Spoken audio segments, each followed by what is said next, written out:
ಏನು ತಾರತಮ್ಯ ಇತ್ತು, ಜಾತಿ ಕಾರಣಕ್ಕಾಗಿ, ಧರ್ಮ ಕಾರಣಕ್ಕಾಗಿ, ಬೇರೆ ಬೇರೆ ಕಾರಣಕ್ಕಾಗಿ ಏನು ಸುಸೈಡ್ ಮಾಡ್ತಕ್ಕಂಥವು, ಸುಸೈಡ್ ಆಗಿರ್ತಕ್ಕಂಥವು 122 ಜನರು ಇವತ್ತು ಸತ್ತಿರ್ತಕ್ಕಂಥವು ದಲಿತ, ಹಿಂದುಳಿದ, ಅಲ್ಪಸಂಖ್ಯಾತರು. ಒಬ್ಬರು ಕೂಡ ಮೇಲ್ಜಾತಿ ಅಂತಕ್ಕಂಥ ವಿದ್ಯಾರ್ಥಿ ಯಾರೂ ಏನಂತಂದ್ರೆ ಲೆಕ್ಕಿಲಿ ಅವರು ಈ ಒಂದು ಸುಸೈಡ್ ಮಾಡಿಕೊಡ್ತಕ್ಕಂಥ ಉದಾಹರಣೆಗಳಿಲ್ಲ. ಹಾಗಾಗಿ ಇಂಥ ಒಂದು ಘಟನೆಯನ್ನು ಸುಪ್ರೀಂ ಕೋರ್ಟ್ ಒಂದು ವರದಿಯನ್ನು ಕೇಳಿತ್ತು.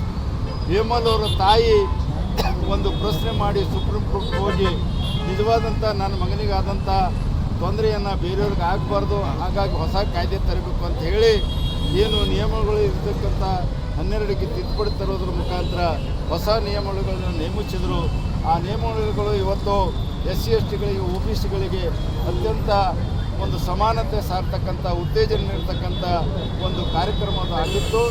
ಅದಕ್ಕೆ ಸುಪ್ರೀಂ ಕೋರ್ಟ್ ತಡೆ ನೀಡಿರ್ತಕ್ಕಂಥದ್ದನ್ನು ಕೂಡಲೇ ಕೇಂದ್ರ ಸರ್ಕಾರ ಮಧ್ಯಸ್ಥಿಕೆಯನ್ನು ವಹಿಸಿ ತೆರವುಗೊಳಿಸಬೇಕಂತ ಒತ್ತಾಯಿಸಿ ಮತ್ತು ನಿಯಮಗಳನ್ನು ಕೂಡಲೇ ಯಥಾವತ್ತಾಗಿ ಜಾರಿಗೆ ತರಬೇಕು.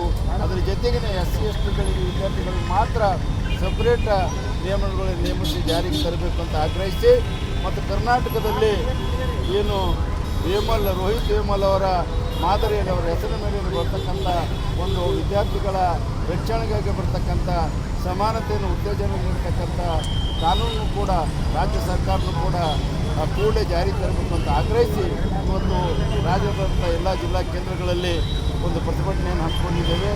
ಇವತ್ತು ಶೋಷಣೆ ಮಾಡ್ತಕ್ಕಂಥ ಶೋಷಕರು, ಮೇಲುಜಾತಿ ಅಂತ ಹಣಿಪಟ್ಟಿ ಬಿದ್ದಿರ್ತಕ್ಕಂಥ ಕೆಲವು ಜನ ಇವತ್ತು ರಾಷ್ಟ್ರದಾದಂಥ ಆಯಾ ರಾಜ್ಯಗಳಲ್ಲಿ ಇದರ ವಿರುದ್ಧ ಚಳವಳಿ ನಡೆಸ್ತಕ್ಕಂಥ ಒಂದು ಮಾತು ಹೆಂಗಿದೆ ಅಂತಂದರೆ, ಇವತ್ತು ನಾವು ಏನಂತಂದರೆ ನಾವು ದೌರ್ಜನ್ಯ ಮಾಡ್ತಕ್ಕಂಥ ಹಕ್ಕನ್ನು ತಾವು ಕಸ್ಕೊಂದಿರಿ ನಿಯಮಗಳಿಗೆ ಮಾಡೋದ್ರ ಮುಖಾಂತರ ಅಂತ ಹೇಳ್ತಾ ಇದೆ. ಹೀಗಾಗಿ ಇಂಥದಕ್ಕೆ ಯಾವ ಕೂಡ ಸೊಪ್ಪು ಹಾಕಲಾರ್ದಾಗೆ ಕೇಂದ್ರ ಸರ್ಕಾರ ಆದಷ್ಟು ಬೇಗ ಏನಂತಂದ್ರೆ ತೀವ್ರಗತಿಯಿಂದ ಇದನ್ನು ಜಾರಿ ತರಬೇಕು, UGC ನಿಯಮಗಳು ಅಂತ ಹೇಳಿ ಆಗ್ರಹಿಸಿ ಈ ಕಾರ್ಯಕ್ರಮವನ್ನು. ಅಲ್ಲ, ಶಿಕ್ಷಣದಲ್ಲೂ ಕೂಡ ಹೊಸ ನೀತಿಗಳ ದಲಿತ ವಿದ್ಯಾರ್ಥಿಗಳಿಗೆ ಸಪ್ರೇಟ್ ನಿಯಮಗಳನ್ನು ತರೋದು ಎಷ್ಟರ ಮಟ್ಟಿಗೆ ಸರಿ? ನೀವೇ ತಾರತಮ್ಯ ಹುಟ್ಟು ಹಾಕಿದಾಗ ಆಗುತ್ತೆ ಅಂತಾರೆ.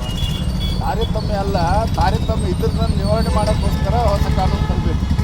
SC STಗಳಿಗೆ ಜಾತಿ ಕಾರಣಕ್ಕಾಗಿ ಅವರಿಗೆ ತಾರತಮ್ಯವನ್ನು ಮಾಡ್ತಾ ಇದ್ದಾರೆ. ಆ ತಾರತಮ್ಯ ಹೋಗಲಾಡಿಸಲಿಕ್ಕೆ ಅವರು ಪ್ರತ್ಯೇಕವಾಗಿರ್ತಕ್ಕಂಥ ಒಂದು ಕಾನೂನುಗಳನ್ನ ನಿಯಮಗಳನ್ನು ತರಬೇಕು.